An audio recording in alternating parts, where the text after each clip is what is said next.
my headphones, and I don't know if people like that as well. All right, here we go. In 3, 2, 1. We continue the broadcast live from Super Bowl 60 Radio Row in San Francisco.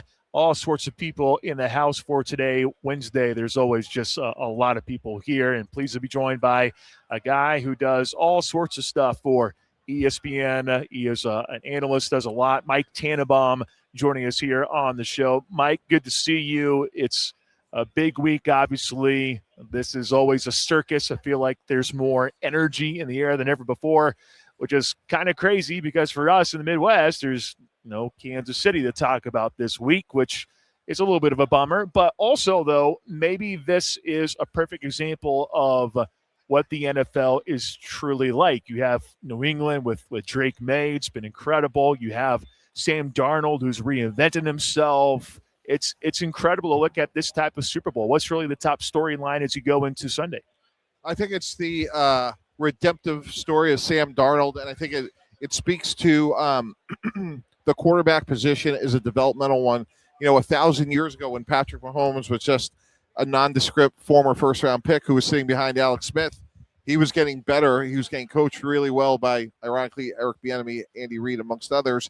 And I think we forget sometimes that these are not fully formed, quarterbacks. And, Sam Darnold developed it, just took a minute. And I think it's just a great lesson for all of us that are in and around the sport. Yeah, and I'm all about it. As much as we want to be selfish and say, yes, it's Chiefs all the time, I'm actually for this type of Super Bowl.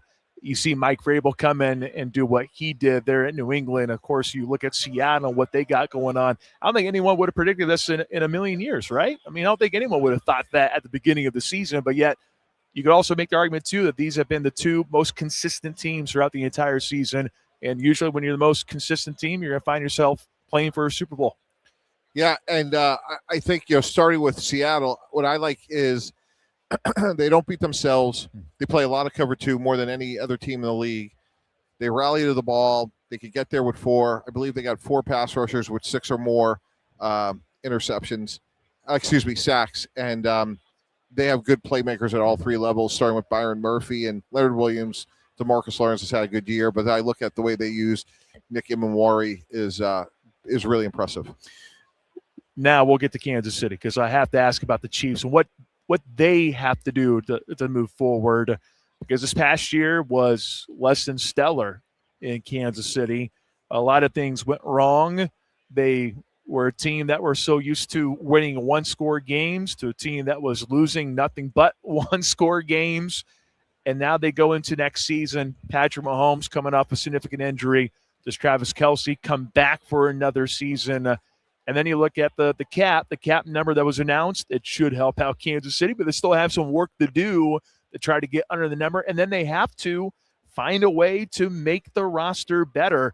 Where does Kansas City start in terms of, don't want to call it a rebuild because that seems a little extreme, but maybe just a retooling for Kansas City moving forward? Yeah, I think part of it is like, hey, let's get the players back healthy. Obviously, starting with Patrick, but they've drafted a lot of good young offensive linemen. Let's get them better.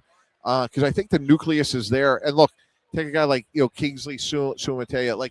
Why can't he be a really good guard or kick him out to right tackle? And then, look, I think Josh Simmons, I know it was a little bumpy there, but he has all the ability in the world. And I think if he was healthy, he may have been the first tackle taken. So I think there are pieces that are right there that have to get better. Obviously, adding a skill player or two, that's obvious. They'll do that. You could do that in the draft.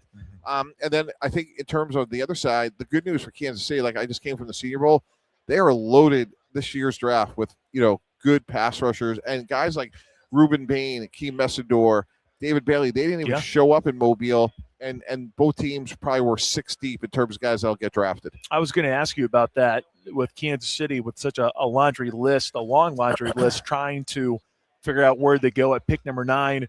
You have a lot of fans that want to see Jeremiah Love from Notre Dame. If he's there at number 9, get the running back that can do it all. I am in your camp. You brought up the talented edge rushers that are there. George Karlaftis got himself a nice contract going into the season last year. But you look on the other side, and there's not much there.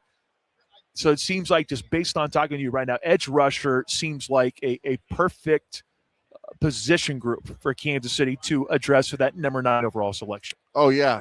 Oh, they'll be a really good player. Could be Arvell Reese from Ohio State, who, some have compared to, again, I'm not saying he's Micah Parsons, but, Micah Parsons played off the ball at Penn State. He's an unbelievable athlete. Reese can set the edge. He can pass, rush. He can drop. I don't know if he'll be there at 9, but he's a really good player. They'll get a good pass rusher if they want there. Bean should be there. They'll get a good player.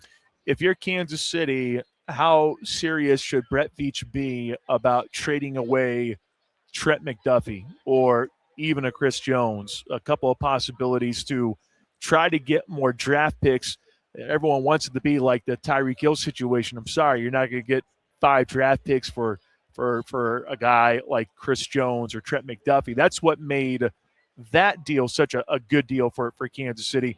I'm not sure what the going rate would be for a Trent McDuffie or even a Chris Jones, but how serious should Brett Veach take those or take a look at those 2 possibilities of trading away Trent McDuffie or Chris Jones? Yeah, I'd be a little careful. Like, the object of the exercise is to get good players and keep them, and they do that as well as anybody. So, look, Chris Jones is close to the end. I think Trent McDuffie's a great player. He wouldn't be going anywhere if it was up to me. But I understand you got to make hard choices. But I think what's been so good about what they've done is the sustainability is they've hit on more than their fair share of picks. And I think that's because of the alignment between, Brett Veach and Coach Reed and how they see the team. And they're not perfect. Nobody is. But, again, I think it's not sexy. It doesn't drive great reaction for fans, but like if Simmons gets better and Suamataia gets better, with what they have there, they can have a really good offensive line. And that's like with Patrick, it all starts with that. Well, and here's the other aspect too: how much money has already been poured into the offensive line? Yeah. No, that's fair. Like you had to pay those other guys.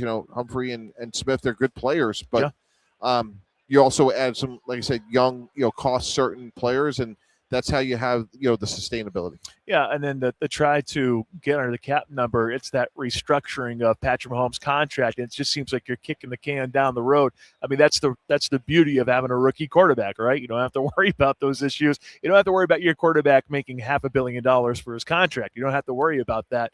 But it would appear that for Kansas City, once again, that option is going to be on the table and probably an option they're going to have to keep taking for a little bit now, no? Yeah, and every other team would want to have that problem. Like it is what it is. Like that's the best problem you could possibly have. And you manage it. And one day, whenever that is, 5 years from now, 10 years from now, you'll have, dead money for 1 year. You pay the bill and you move on.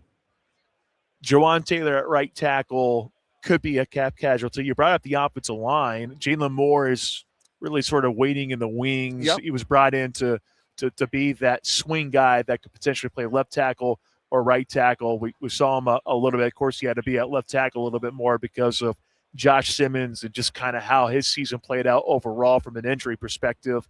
But with Jawan Taylor there being at right tackle, potential opportunity to get rid of him, that try to save some more money, would that be one of the top moves for Kansas City in the offseason? Yeah, I think you got to consider it. Again, if you feel good about Simmons and Suamataia, with Humphrey and Smith, Jalen Moore, like obviously they see more of a swing, but, you're going into the draft with 5 really good players. And then, could you trade Jawan Taylor? His good stuff is really good. Obviously his big challenge has always been the penalties. It's well documented, but he's a good player. He moves well. He has good size. He has good strength. But, you do have to make these decisions within a context and prioritize things. Yeah, no doubt. Well, Mike, appreciate the time. I know you got a lot going on, so I'm going to let you get going. Who you got in the game coming up on Sunday? 31-27 Seattle. So you have it close. See, so many people think it's going to be a blowout. I know where it comes from. Those that watch the AFC Championship game are going, there's no way that New England can put up any points against that Seattle defense. I think it's going to be close, too. Yep. I think it's going to be really close. I appreciate the time. All right. Thanks so much.